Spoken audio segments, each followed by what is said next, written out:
ಇನ್ನು ಕರ್ನಾಟಕಕ್ಕೆ ರೈಲ್ವೆಯಲ್ಲಿ ಏನೇನು ನಿರೀಕ್ಷೆ ಇದೆ ಅಂತ ನೋಡುವುದಾದ್ರೆ, ಕರಾವಳಿ ಭಾಗದಲ್ಲಿ ರೈಲ್ವೆ ಹಳಿಗಳ ವಿದ್ಯುದೀಕರಣ, ಇದರ ಮೇಲೂ ಕೂಡ ಹೆಚ್ಚಾಗಿ ನಿರೀಕ್ಷೆ ಇರುವಂತದ್ದು. ಕೊಂಕಣ ನೈಋತ್ಯ ರೈಲ್ವೆ ಸೇರಿಸಿ ಮಂಗಳೂರು ವಲಯ ಸ್ಥಾಪನೆ ಮಾಡುವಂತಹ ನಿರೀಕ್ಷೆ ಕೂಡ ಇದೆ. ಕೊಲ್ಲೂರು ಧರ್ಮಸ್ಥಳ ಕುಕ್ಕೆ ರೈಲು ಮಾರ್ಗ ಸಮೀಕ್ಷೆಯನ್ನ ಕೂಡ ಇದೀಗ ಈ ಒಂದು ಸಾಧ್ಯತೆ ಕೂಡ ಹೆಚ್ಚಾಗಿ ಕಾಣಿಸ್ತಾ ಇರುವಂತದ್ದು. ಹಾಗೆ ಸಕಲೇಶಪುರ ಟು ಕೊಕ್ಕೆ ಇನ್ನ ಹೊರ ರೈಲು ಮಾರ್ಗಕ್ಕೆ ಸಮೀಕ್ಷೆಯನ್ನ ಕೂಡ ನಿರೀಕ್ಷೆ ಮಾಡಲಾಗ್ತಾ ಇದೆ. ಇನ್ನ ಕುಡಚಿ ಟು ಬಾಗಲಕೋಟೆ ರೈಲು ಕಾಮಗಾರಿ ಪೂರ್ಣ ಆಗಬೇಕು. ಗದಗ ಟು ವಾಡಿ ರೈಲ್ವೆ ಮಾರ್ಗ ನಿರ್ಮಾಣ ಪೂರ್ಣ ಆಗಬೇಕು. ಬೆಂಗಳೂರು ಟು ಮುಂಬೈ ಮಧ್ಯೆ ಹೊಸ ಅಮೃತ್ ಭಾರತ್ ರೈಲು ಓಡಾಡಬೇಕು. ಈ ಒಂದು ನಿರೀಕ್ಷೆಯನ್ನ ಕೂಡ ಇದೆ ಕರ್ನಾಟಕದ ಜನತೆಗೆ. ಇನ್ನು ಹುಬ್ಬಳ್ಳಿ ಬೆಳಗಾವಿ ಕಲಬುರಗಿ ಗುತ್ತಿ ಮಾರ್ಗದಲ್ಲೂ ಕೂಡ ರೈಲು ಸಂಚಾರ ಆಗಬೇಕೆನ್ನುವಂತಹ ನಿರೀಕ್ಷೆಗಳನ್ನ ಕೂಡ ಕರ್ನಾಟಕದ ಜನತೆ ಇಟ್ಕೊಂಡಿರುವಂಥದ್ದು. ಬೆಂಗಳೂರು ಉಪನಗರ ರೈಲು ಯೋಜನೆಯ ಜಾರಿಯಾಗುತ್ತಾ ಕಾದ್ ನೋಡಬೇಕಾಗಿರುವಂಥದ್ದು. ಹಾಗೆ ಚಾಮರಾಜನಗರ ಬಿಡದಿ ನಡುವೆ ಹೊಸ ರೈಲು ಮಾರ್ಗ ಸ್ಥಾಪನೆಯಾಗುವಂತಹ ಒಂದು ಯೋಜನೆ ಏನಾದರೂ ಜಾರಿಯನ್ನ ತರ್ತಾರ, ಈ ಕುರಿತಂತೆ ಅನುದಾನ ಬಿಡುಗಡೆ ಮಾಡ್ತಾರ. ಬೆಂಗಳೂರು ಟು ಮೈಸೂರು ನಡುವೆ ಹೈ ಸ್ಪೀಡ್ ರೈಲು ಓಡಾಡುವಂತಹ ಸಾಧ್ಯತೆ ಹೆಚ್ಚಾಗಿ ಕಾಣಿಸ್ತಾ ಇದೆ. ನಿರೀಕ್ಷೆಯನ್ನ ಕೂಡ ಇಟ್ಟಿದ್ದಾರೆ ಜನ.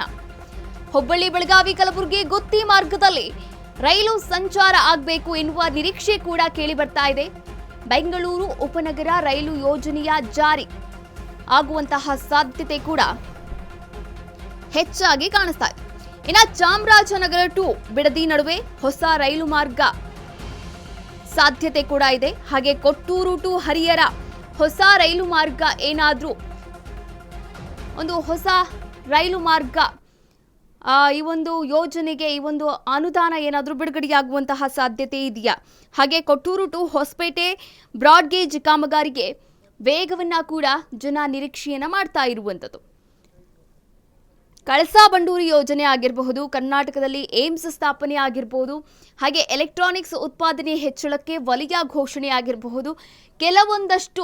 ಕೆಲವು ಅಂತ ಅಲ್ಲ, ಸುಮಾರು ಹಲವಾರು ಯೋಜನೆಗಳು ಈಗಾಗಲೇ ಕೇಂದ್ರದ ಬಜೆಟ್ನಲ್ಲಿ ನಿರೀಕ್ಷೆಯನ್ನ ಮಾಡ್ತಾ ಇರುವಂಥದ್ದು. ಬೆಳಿಗ್ಗೆ 11 ಗಂಟೆಗೆ 8ನೇ ಗಂಟು ಓಪನ್ ಮಾಡ್ತಾರೆ ನಿರ್ಮಲಾ ಸೀತಾರಾಮನ್. ಬಜೆಟ್ ಮಂಡನೆಗೂ ಮುನ್ನ ರಾಷ್ಟ್ರಪತಿ ಭವನಕ್ಕೆ ಭೇಟಿಯನ್ನ ಕೂಡ ನೀಡಲಿದ್ದಾರೆ. ಬಜೆಟ್ ಮಂಡನೆಗೆ ಮುರ್ಮು ಒಪ್ಪಿಗೆ ಪಡೆಯುವ ನಿರ್ಮಲಾ ಸೀತಾರಾಮನ್ ಬೆಳಿಗ್ಗೆ 10 ಗಂಟೆಗೆ ಪ್ರಧಾನಿ ಮೋದಿ ಸಂಪುಟ ಸಭೆ ಕೂಡ ನಡೆಯಲಿದೆ. ಇನ್ನು ಸಂಪುಟ ಸಭೆಯಲ್ಲಿ ಬಜೆಟ್ 2025ಕ್ಕೆ ಸಿಗಲಿದೆ ಅನುಮೋದನೆ. ಸಂಪುಟ ಸಭೆಯಿಂದ ಲೋಕಸಭೆಗೆ ನಿರ್ಮಲಾ ಸೀತಾರಾಮನ್ ಆಗಮಿಸುತ್ತಾರೆ. ಬಹು ನಿರೀಕ್ಷಿತ ಬಜೆಟ್ ಮಂಡಿಸಲು ಸೀತಾರಾಮನ್ ಸಜ್ಜಾಗಿದ್ದಾರೆ ಈಗಾಗಲೇ.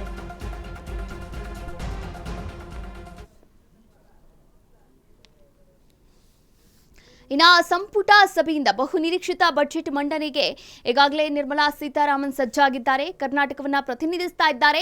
ಬೆಳಿಗ್ಗೆ 11 ಗಂಟೆಗೆ ಈ 8ನೇ ಬಜೆಟ್ ಓಪನ್ ಮಾಡಲಿದ್ದಾರೆ. ಬಜೆಟ್ ಮಂಡನೆಗೂ ಮುನ್ನ ಏನೇನು ಮಾಡ್ತಾರೆ ಅಂತ ನೋಡೋದಾದ್ರೆ, ರಾಷ್ಟ್ರಪತಿ ಭವನಕ್ಕೆ ಭೇಟಿಯನ್ನ ನೀಡ್ತಾರೆ. ದ್ರೌಪದಿ ಮುರ್ಮು ಈ ದೇಶದ ಪ್ರಥಮ ಪ್ರಜೆ ದ್ರೌಪದಿ ಮುರ್ಮು ಅವರ ಒಪ್ಪಿಗೆಯನ್ನ ಕೂಡ ಪಡಿತಾರೆ. ನಂತರ ಬೆಳಿಗ್ಗೆ 10 ಗಂಟೆಗೆ ಪ್ರಧಾನಿಯ ಮೋದಿಯ ಒಂದು ಸಂಪುಟ ಸಭೆಯಲ್ಲಿ ಭಾಗವಹಿಸ್ತಾರೆ. ಆ ನಂತರ ಈ ಒಂದು ಬಜೆಟ್ ಘೋಷಣೆಯನ್ನ ಮಾಡ್ತಾರೆ. ಬಜೆಟ್ ರೂಪಿಸಿದ ಟೀಮ್ ಜೊತೆ ಸೀತಾರಾಮನ್ ಫೋಟೋ ಸೆಷನ್ ಕೂಡ ಮಾಡಲಿದ್ದಾರೆ.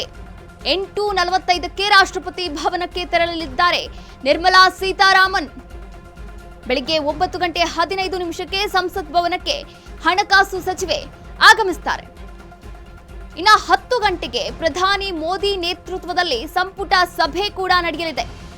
ಇನ್ನು ಸಂಪುಟ ಸಭೆಯಲ್ಲಿ ಬಜೆಟ್ 2025ಕ್ಕೆ ಸಿಗಲಿದೆ ಅನುಮೋದನೆ.